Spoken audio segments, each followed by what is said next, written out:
everybody. Welcome. My name is Eileen Theodore Schuster, and I'm the chair of the Library's Diversity Committee. We're sponsoring this presentation. This presentation is part of our Culture Showcase series, and this semester's theme is our Muslim Journeys.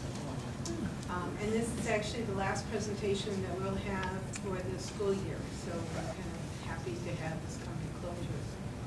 Before we get too far into the program, just a couple of housekeeping items. The restrooms are across the elevator lobby and then on your left. The fire exit, I'm hoping we don't need to find that, but if we do, you just go out this room, turn right, and just before you get into the faculty commons, you turn right again, and there's the fire exit. One of the things I wanted to do today, before we get into this program, is I wanted to publicly thank the members of the Diversity Committee. Some of them are here, some of them are not. But if you wanted to stand or wave or whatever when I mention you, please do so. We have Anita Grant. Greg Sigmund is on the camera over here. Araba Dawson-Endau from International Collections.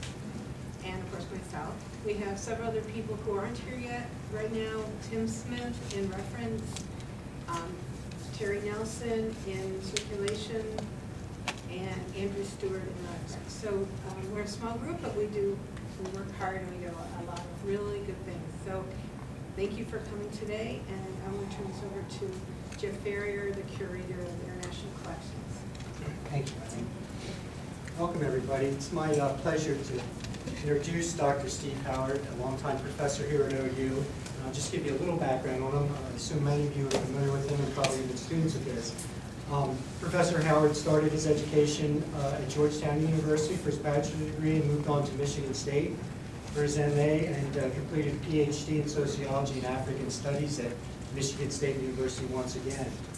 Professor Howard's research over the last 2 decades reflects a deep commitment to the understanding of ethical, cultural, and political challenges facing African scholars, particularly those from historically marginalized communities.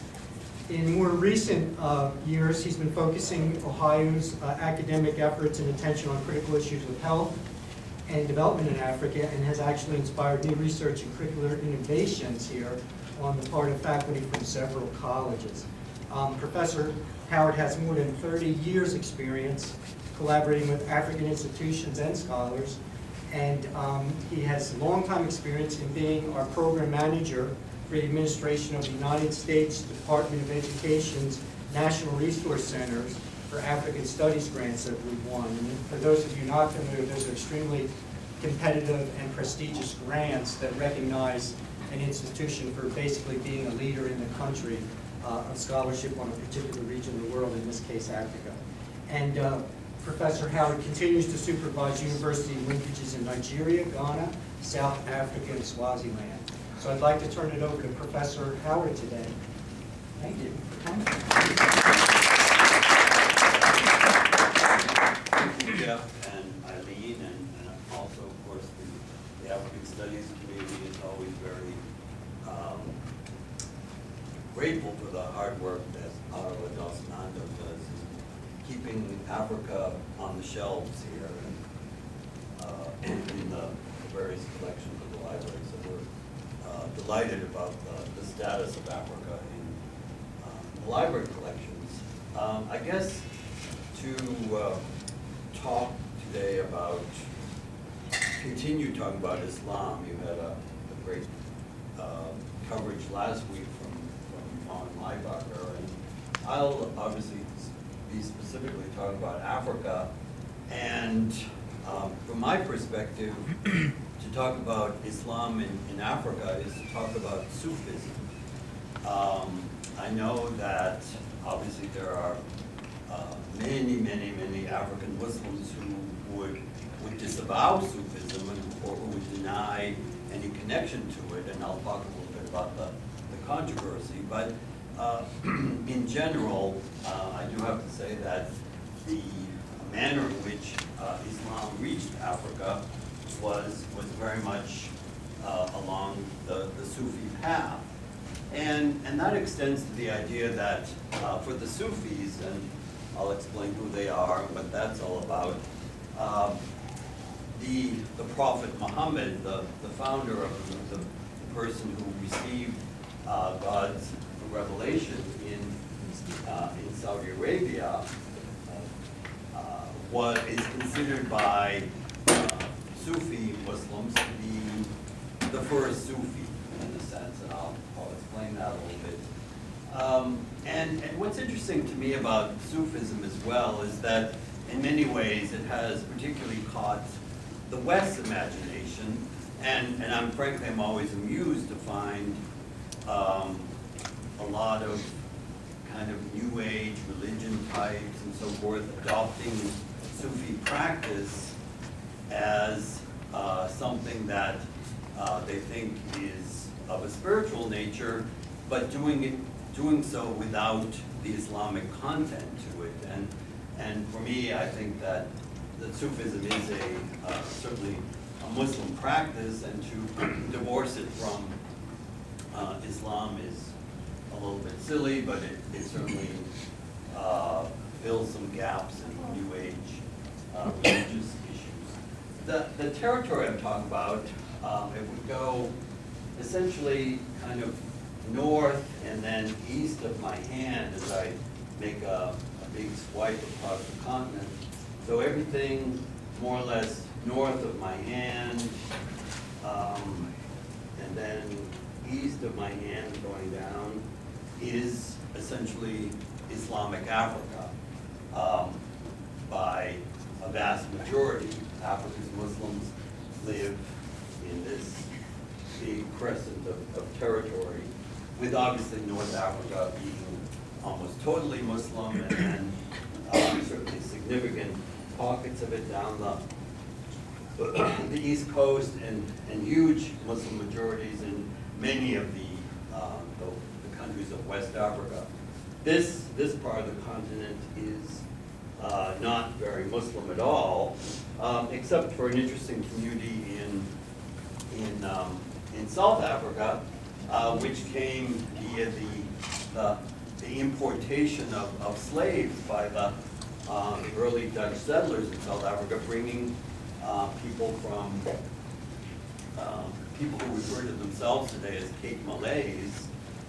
They have an ancient connection with Malaysia. They were brought from Indonesia and India. They're very much a mixed up group of people, but they're a very small minority in South Africa, less than 1% of South Africa's population. But interestingly, they too have a strong Sufi tradition, which is maintained today. In that the series in the library is called what kind of journey? Is it Muslim? Okay. I will talk a little bit about my own journey to discover Islam and to discover Sufism. I had been, right after college, I was a Peace Corps volunteer in Chad. My first time outside the United States was to go to Chad, of all places. I was hoping to go to an African beach, but they sent me to completely landlocked Chad. I thought after my undergrad degree I deserved 2 years in the sun on the beach, but I went to Chad and I enjoyed it very much. And I was introduced to Islam there and to Arabic to some extent. That's a lingua franca in a market language in Chad. And when I came back from Peace Corps, I decided I wanted to do academic African studies, which I did at Michigan State. And then as I started thinking about where I would do my dissertation research, I started learning more and more about Sudan. And this map is an old one as of 2011. This is the Republic of South Sudan down here. These two countries have been separated. And so I decided that my destination would be to go to Sudan and do my dissertation research, but also to become a big Sufi. That was my my absolute intention in going to that country. The more I read about it, I learned that that Sudan was one of the centers of Sufism in Africa. The other countries that are well known for their Sufi Muslim practices include India and Pakistan. Certainly, most of the Middle Eastern countries have some Sufi tradition, and I'll talk a little bit about what the issue of Turkey. But in Africa, Sudan, Egypt, and then the West African countries of Senegal, Morocco, northern Nigeria, and the East African coast, particularly in the Swahili communities like Lamu and down into Zanzibar and so forth, there are significant Sufi festivals. So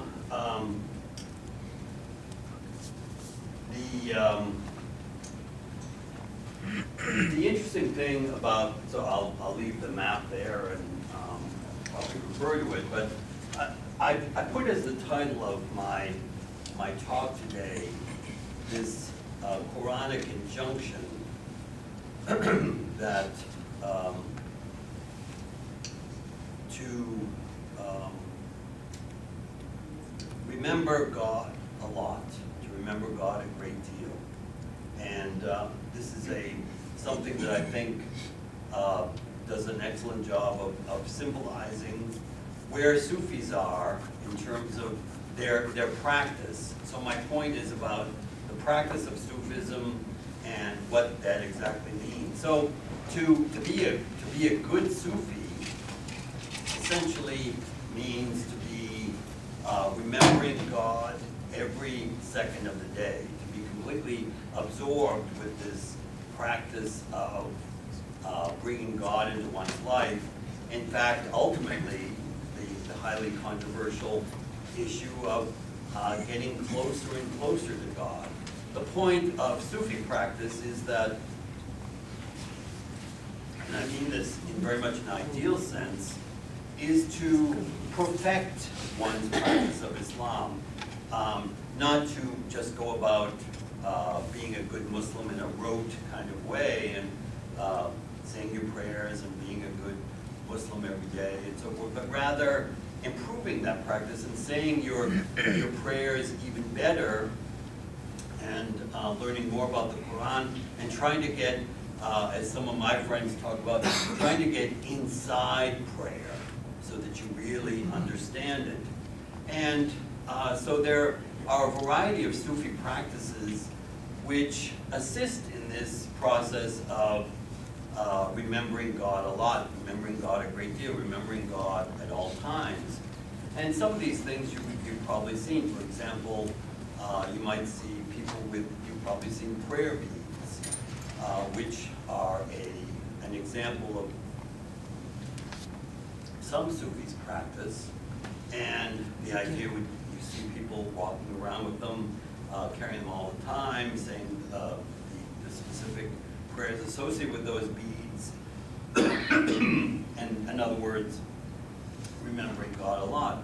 I've seen a man, I've seen many people who are, if they're eating or drinking, with every sip, with every bite, they will say Bismillah, in the name of God.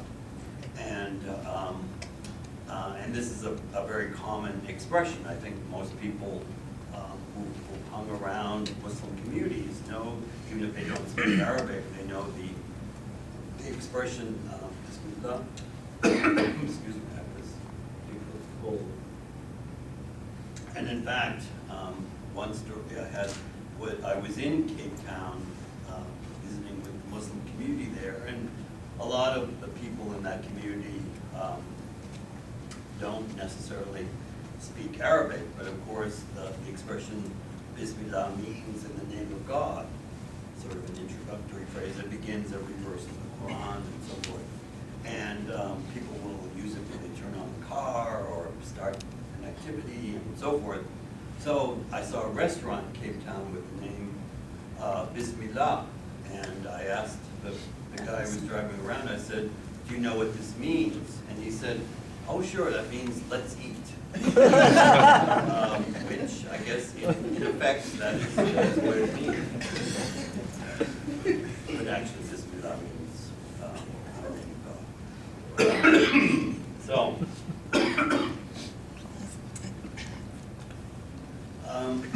speaking of eating,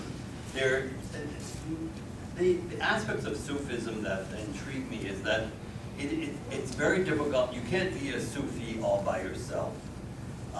This requires, and Islam itself is very much a community religion. It's something that you share with your fellow Muslims, with your members of your family, members of your community who are also of that faith.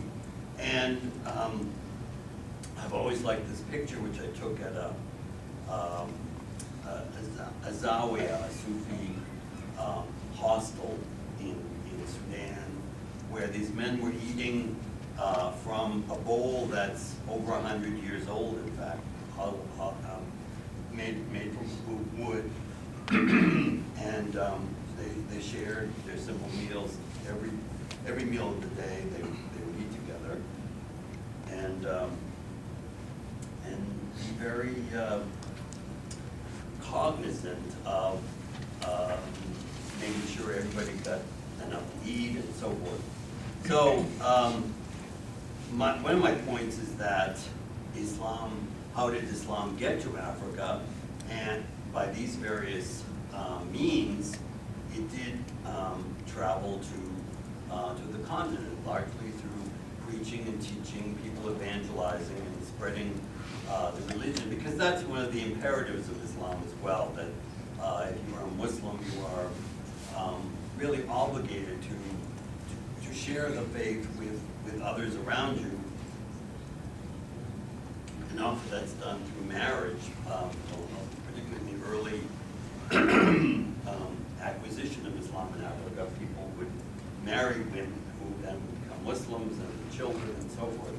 So, and then down to the bottom item here, again, there's a traveling element to Sufism, that you're on the path of the Prophet. You're trying to be a perfect man, such as the Prophet was, and trying to improve your practice of Islam, and that's why you would adopt these Sufi practices.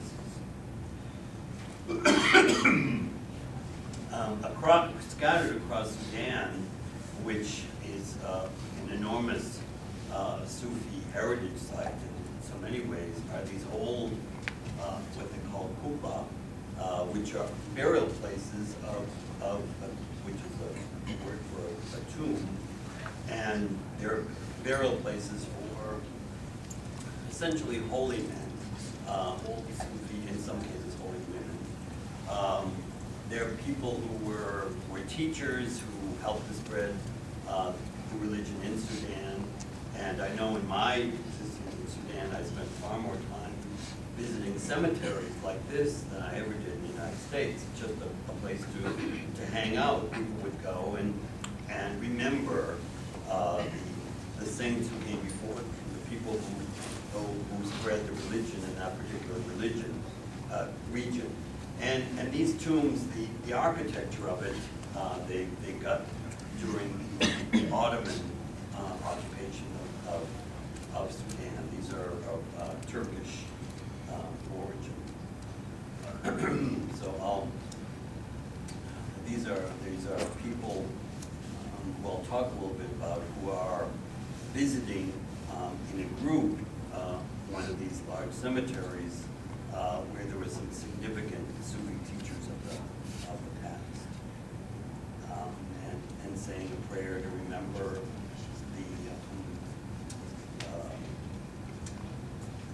the Sufi teachers who were buried in that place. Trying to get to Africa. So, what was the time frame of Islam in Africa? Fairly early in the history of the religion, not too long after the establishment of Islam on the Arabian Peninsula. It moved through Egypt into what's now Libya, and then in about 100 years after that, in Algeria and Morocco during the 9th and 10th centuries along the East Coast. And I put the word Swahili there because it comes from the Arab Swahili, one of the major languages of East Africa. The word for Swahili, actually the Swahili language, about 40% of the vocabulary comes from Arabic, and but it's not an Arabic. It's not the same family as Arabic, but the word Swahili comes from the Arabic word Sahel, which means coast or border, and obviously referring to that east coast of Africa. And then about 1,000, year 1000 of the current era, Islam was spread throughout West Africa. Here's two of my favorite of these kubab or tombs in Sudan. I call this one the Sudanese mystical missile project. But these are about 300 or 400 years old. And, a father and son are buried in the two tombs here. A lot of Sufis in Sudan, they actually sought very isolated places so they could not be distracted by anything else, and that's where they built their refuges, their zawiya, their halwa, their places to learn the Quran and practice with teachers and be taught more about religion, free from the distractions of the material world. This is being inside the tomb. And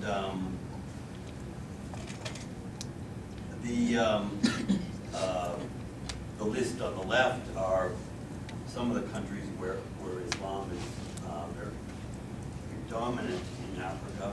And on the right, I have the names of some of the leaders in primarily the 18th and 19th century, in every case here, who were significant social reformers trying to purify Islam, and they led movements in different regions. Mortal in the Senegambia area in West Africa, Osman Dan Fodio in northern Nigeria, Muhammad Ahmed al-Mahdi in Sudan, and Abdullah Hassan in Somalia. They were all, they had Sufi roots, and they tried to purify, and in some cases, and stood up to the colonial incursion of Africa.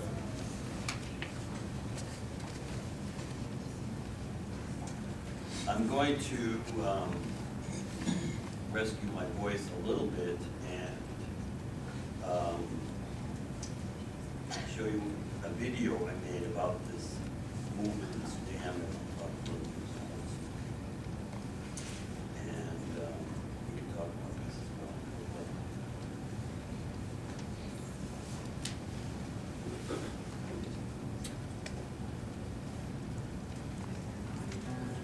Yeah, here we go.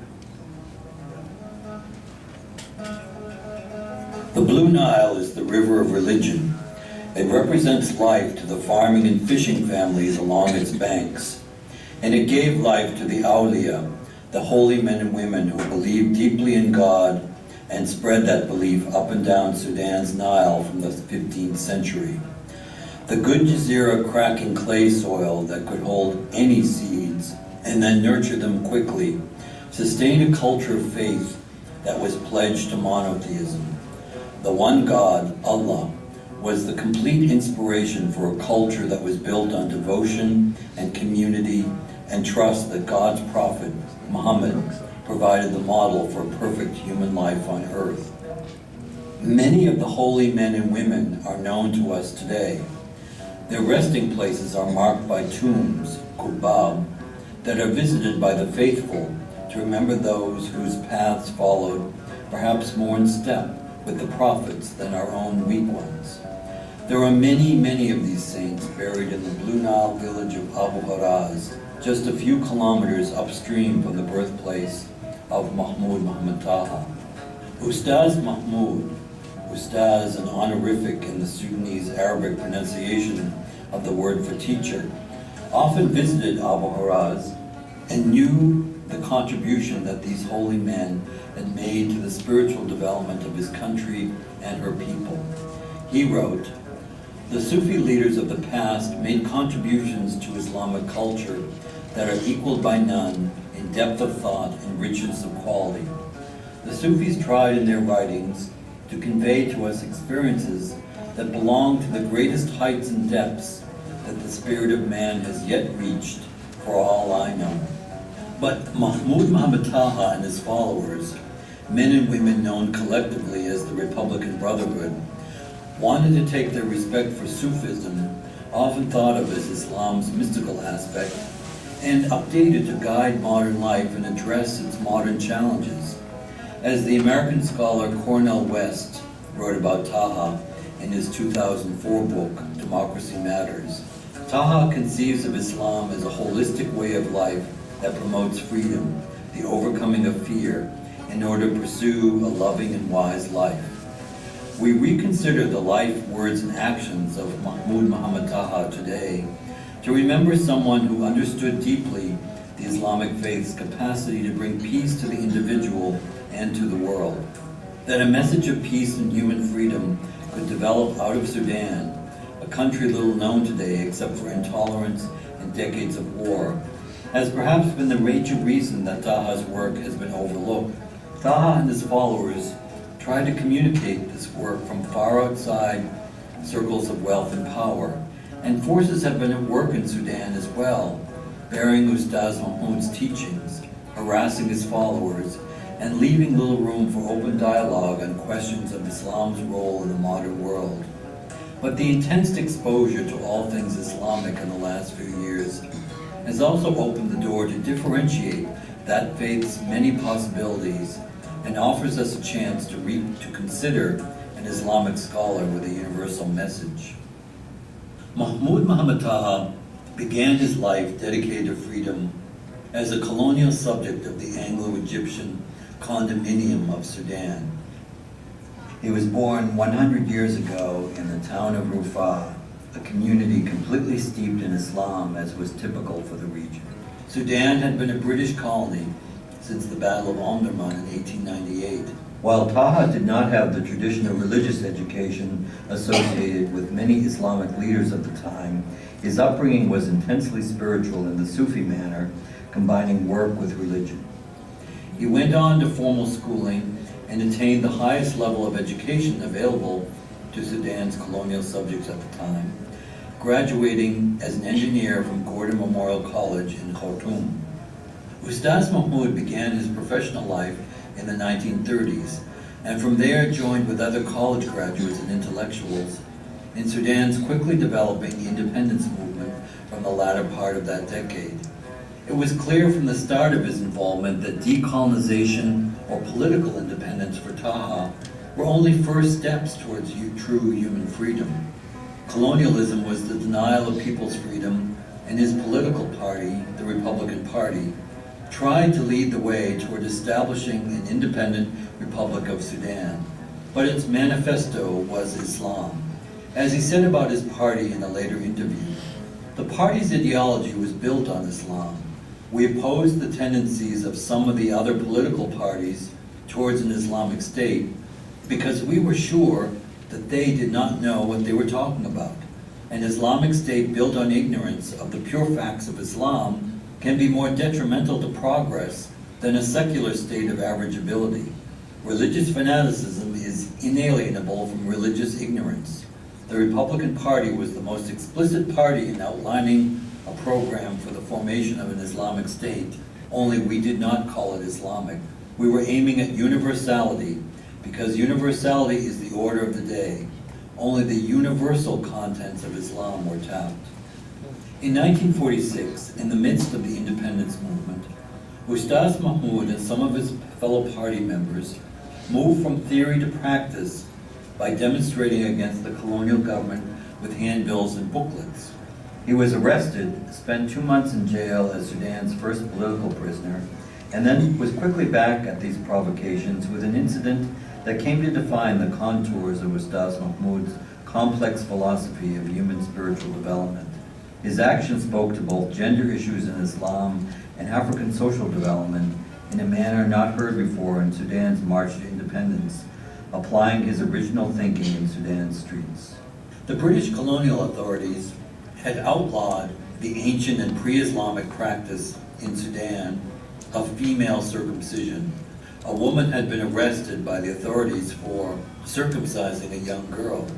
Taha led a demonstration at the jail where she was held, demanding her release, not because he supported the harmful practice, but because he felt strongly that the British could not legislate Sudanese cultural values.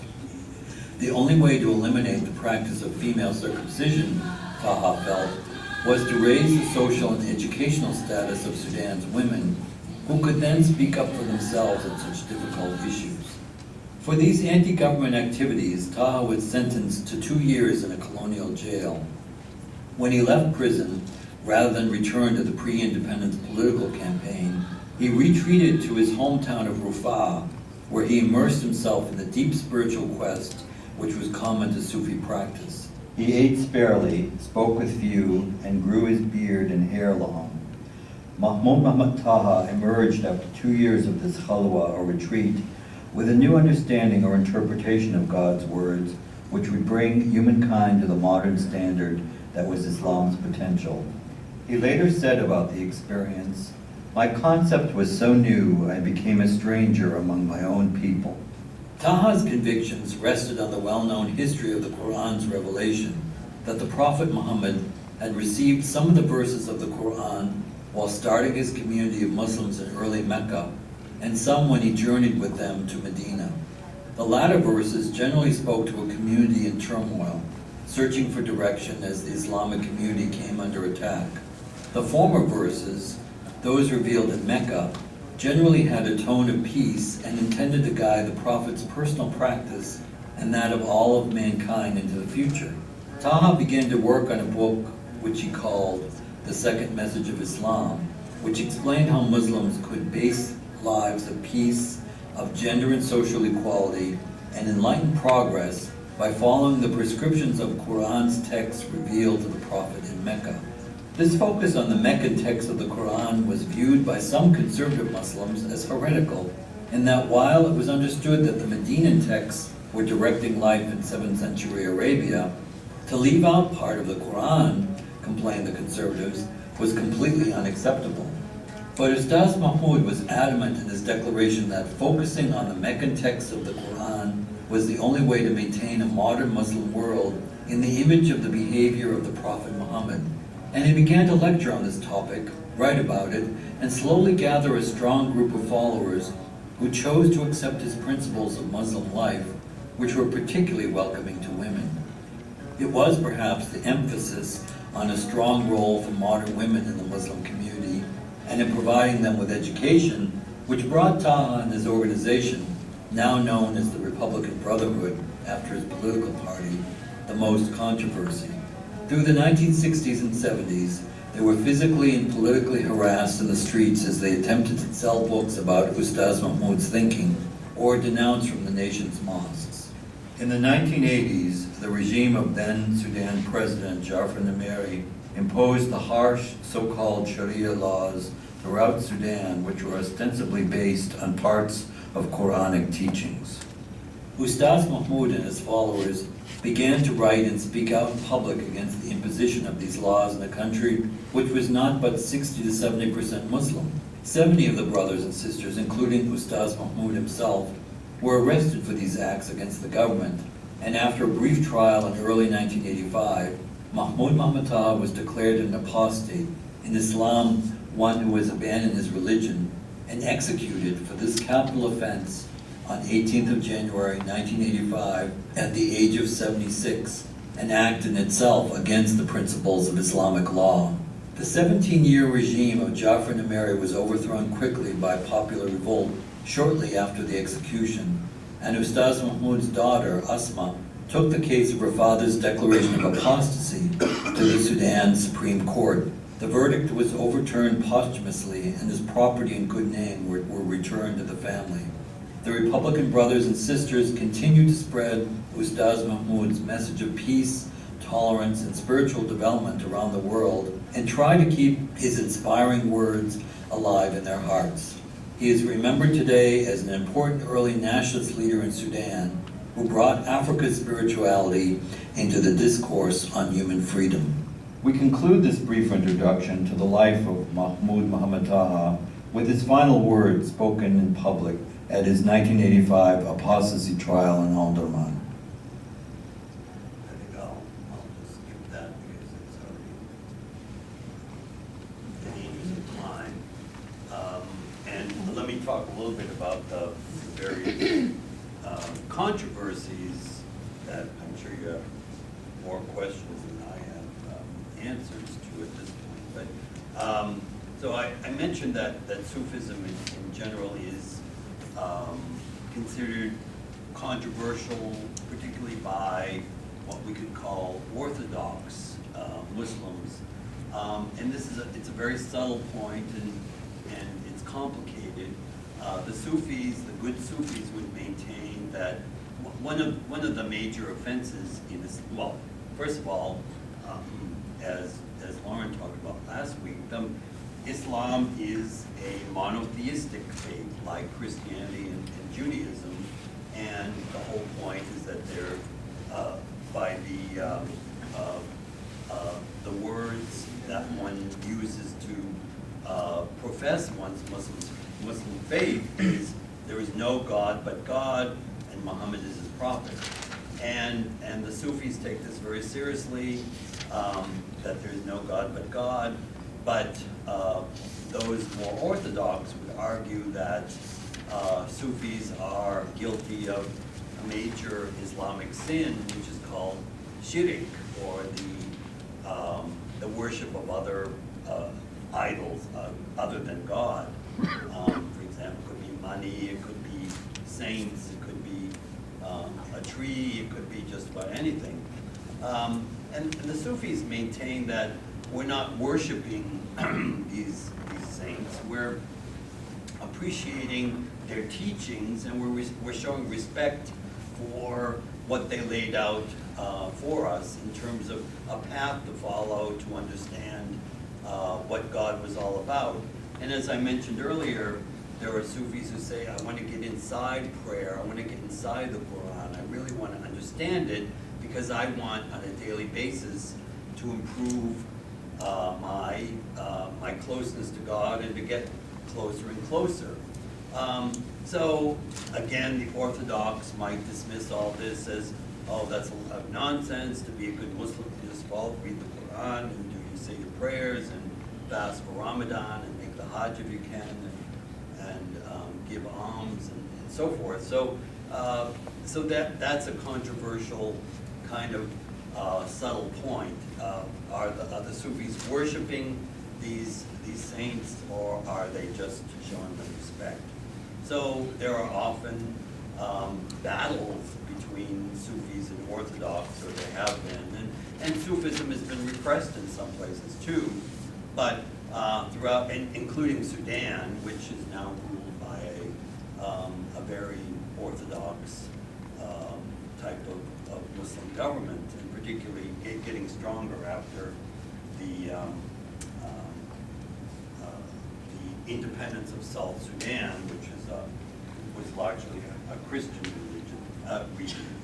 So that's one of the major controversies in this Sufi versus Orthodoxy kind of debate.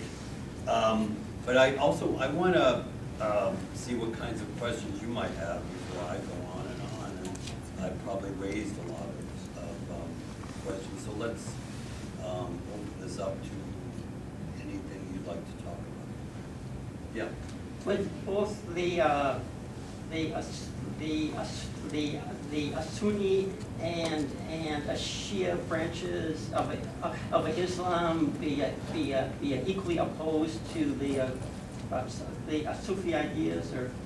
Well, no, I mean, this will be complicated, there are Sunni Sufis and there are Shia Sufis, in fact. Sufism isn't necessarily associated with either of the main branches of Islam. So I guess my answer to your question is no. They both have Sufi practitioners under a Shia label or under a Sunni label. And I guess I should have mentioned that Africa is virtually totally Sunni. There are a few pockets of people who say they're Shia, but in some cases this is just to represent a new kind of let me escape the rest of the Muslim community here and start something new. But there isn't any, let's say, native Shia community in Africa.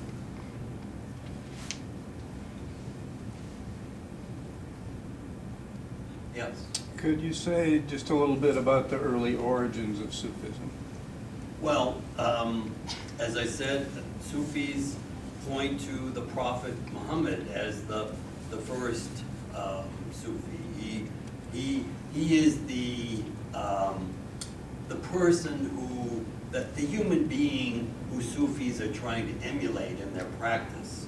So your basic Sufi tariqa or path, as they're called, is designed to try to emulate the practice of the Prophet, to pray as he did, to understand his life as a Muslim, and to appreciate that, and to be as close as possible to what the Prophet did, and to stick to that as closely as possible, and to look to the Prophet as someone who can guide us and be our role model for our lives today.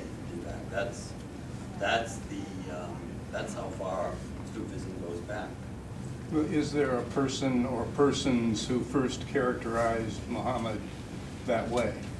Well, sure, and there are many, many well-known teachers, philosophers throughout Islamic history who essentially talked about the Prophet's practice and tried to understand that, and associated with major centers of Islamic learning like excuse me, Baghdad or Cairo or Kairouan in Tunisia and various places in Morocco and so forth.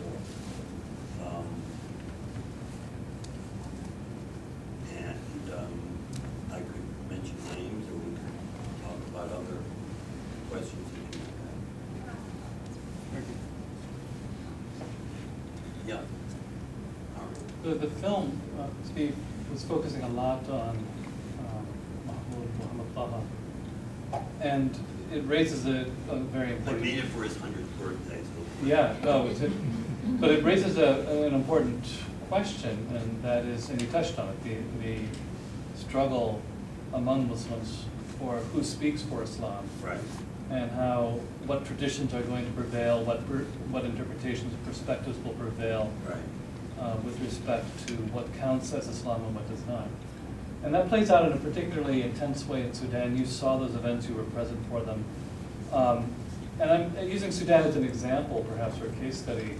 Can you say a bit more about why, say, for example, in Sudan, we have an example here in which orthopraxic, book-centered, legalistic Islam wins out in the form of Turabi and the generals, whereas, say, in Senegal, you have a very different kind of situation with the predominance of the tariqas, and a very different kind of Islam that prevails there. It's a really important question, an interesting one, and lots of different explanations I could come up with. What immediately leaps to my mind is the fact that Sudan has a very complicated identity issue. Sudan, as you can see from its location, and particularly today, post the independence of South Sudan, it's virtually entirely a Muslim country, and it's also a country that heavily identifies as being part of the Arab world. And because Arabic is the official language, and my own point is, and I scream at the Sudanese about this all the time, is that you're not Arabs, you're Sudanese. In fact, ethnically, if you look at people here and people in Ethiopia and Eritrea and Somalia, these are their ethnic connections. But Sudan, in terms of its history, I mean, Sudan became an Arabic-speaking country in around 1500 when the Funj Empire decided to adopt Arabic as a language of prestige and adopted Islam as a religion of prestige. Prior to that, there were all kinds of languages being spoken in Sudan. So, as I said, part of this explanation to your question is that the Sudanese identity, it's a founding member of the Arab League. Arabic is taught in schools, it's the official language of the country. And I've met many Sudanese who even deny their African connections, although it's very clear that these are African people here. And so I think that has a significant role to play in why the past 20 years or so, from the '89 coup, Sudan has gotten closer to so-called Islamic orthodoxy through Muslim Brotherhood type understanding of the religion, common in Saudi Arabia, now in Egypt, and various other parts of the central Islamic world here. Whereas Senegal has a greater percentage of its population that's Muslim, but it has also a long tradition of Sufism there and a relaxed kind of perspective about the religion as well. And I'll throw in French colonialism, where the French were sort of, not taking religion, not letting that run life, as they pointed out in France too, that we need to have a secular kind of world too. So the Sufis are kind of left to themselves to run their own affairs and not have a state-sponsored religion, unlike Sudan, which is what has happened with Islam, where this is now the religion of the state. So those are some attempts to throw out some points to contrast those two. Any other questions?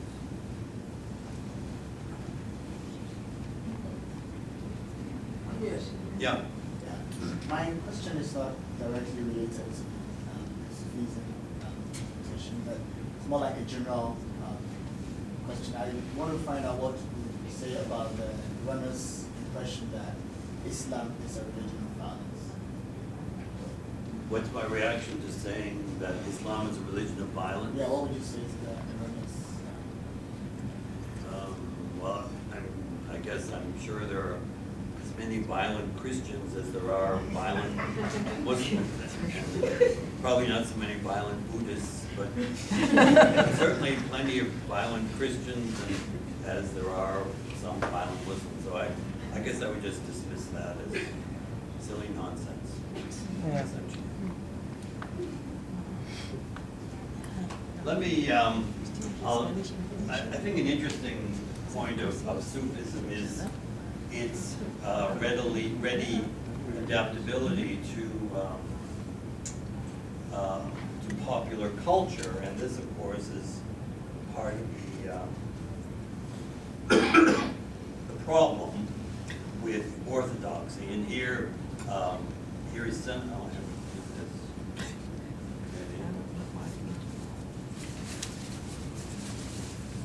Don't read my secret code, everybody. Don't read that.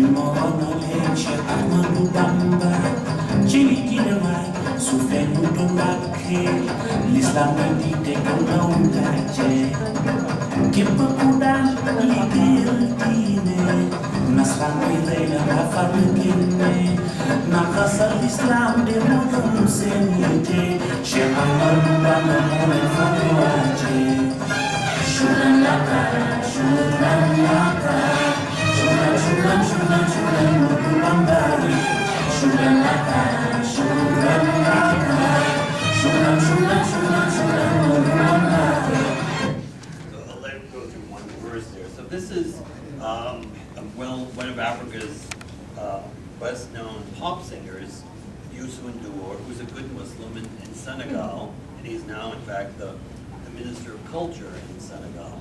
And I know that many of my friends here love him dearly, like I do. And so what and to get back to Lauren's question, which I think is really fascinating.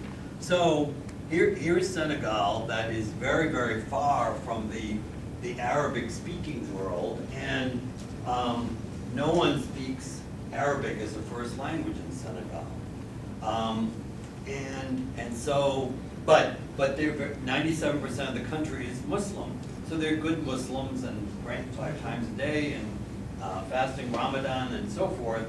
But people, and I've had this experience myself, when I speak Arabic, people will, who are not Arabs, will say, "Oh, mashallah, you must be a big sheikh, you must be a very learned religious man because you can speak Arabic." So people in this distant corner of the Muslim world associate this language with the religion. They're very tightly wrapped up with each other. Whereas, of course, in the actual Arabic-speaking world, it's an everyday language too. People aren't.